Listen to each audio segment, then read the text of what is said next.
So, hi YouTube.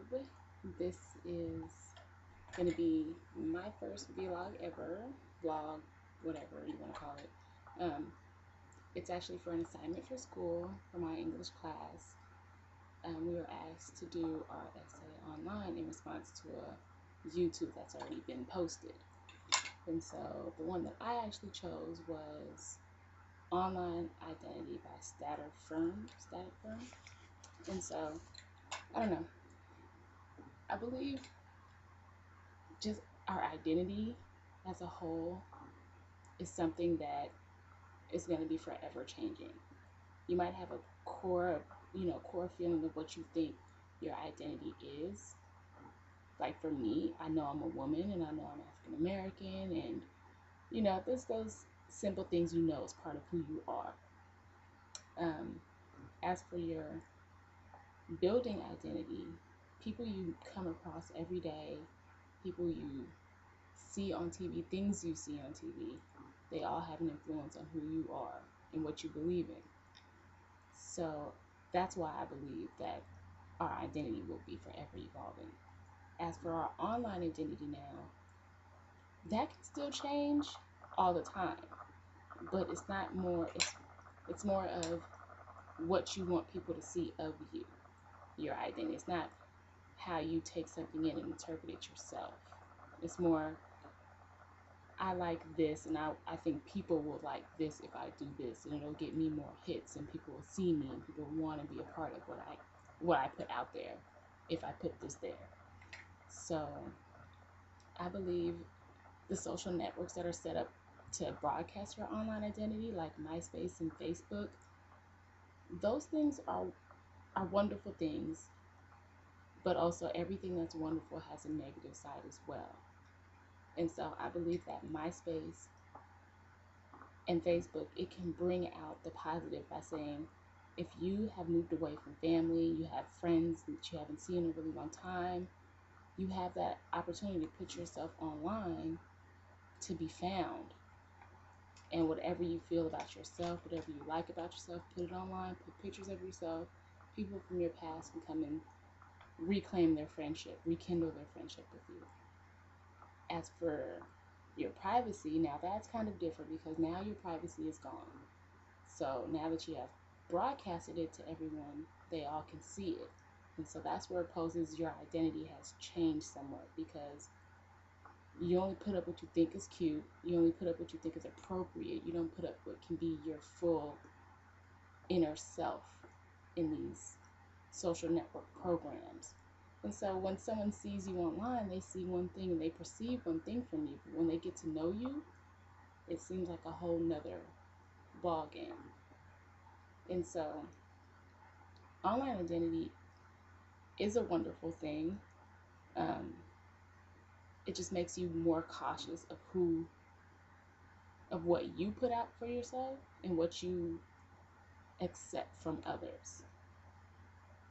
This is really hard because I keep thinking, I don't know. Anyway, maybe I'm kind of branching off to some other topic now, but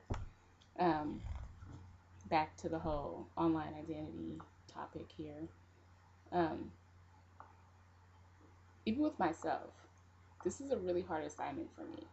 I don't necessarily like having everyone have the ability to see what I'm doing, or I have a voice of my own, but it's more like an intimate voice that I share with friends and family. And so for me to put this on YouTube is kind of making me step far out of my boundaries. I don't think it's part of who I am to do things like this, but it's expressing me in a wider scale. So it's still me. Still me here talking here, still me looking at my laptop, recording myself. It's just a different aspect of me. And so that's what I think the whole online identity is. It's like you have your life and you have it and you've lived it every day, all day, but then you have this online life where it's an extension or a tree branch of yourself, but just for some people it's a self that they couldn't get around to expressing out in public, but here they have this intimacy with themselves where they can confess anything they want. They can put their opinions out there, and like everyone says, if you're not interested, stop the tape or change the channel, things like that. So I mean, it gives people an open mic and platform to just say whatever they want to say.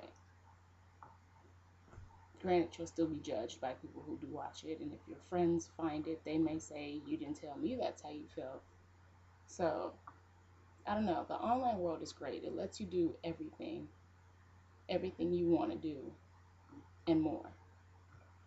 You can shop here, you can buy groceries, you can buy anything. You can meet people, you can set up a party, you can order things, you can rent out a venue, decorate it, set up the time, all from the internet. So I mean, it's a wonderful thing, but it also takes away from your social interactions with others. You no longer go out and meet people, you no longer mingle with people. You don't have that physical interaction with people anymore. And people need to have an interaction with people physically because it rounds them out, in my opinion.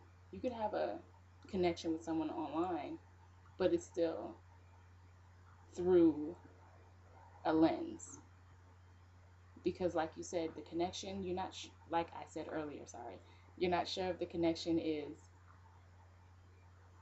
their true self or not, because they can change it, they can edit it, they can Photoshop it, they can do so many different things to alter the way that they're perceived by you or by me, that you can't take it at face value all the time. But if you meet someone in person, you speak with them, you get their body language, you get their facial expressions, and you can get a true feel for how that person is really responding to what you're talking about. I value that more in interaction in person rather than watching a video. But YouTube is great. I started getting into it about a year ago, so I watch it, I laugh, I learn, I pick up tips. I learned how to do a photo wall, so the online world is not as scary as some may think. It's just something to explore and find out about. And I've hit my mark, so 8 minutes gotta go. Bye, YouTube.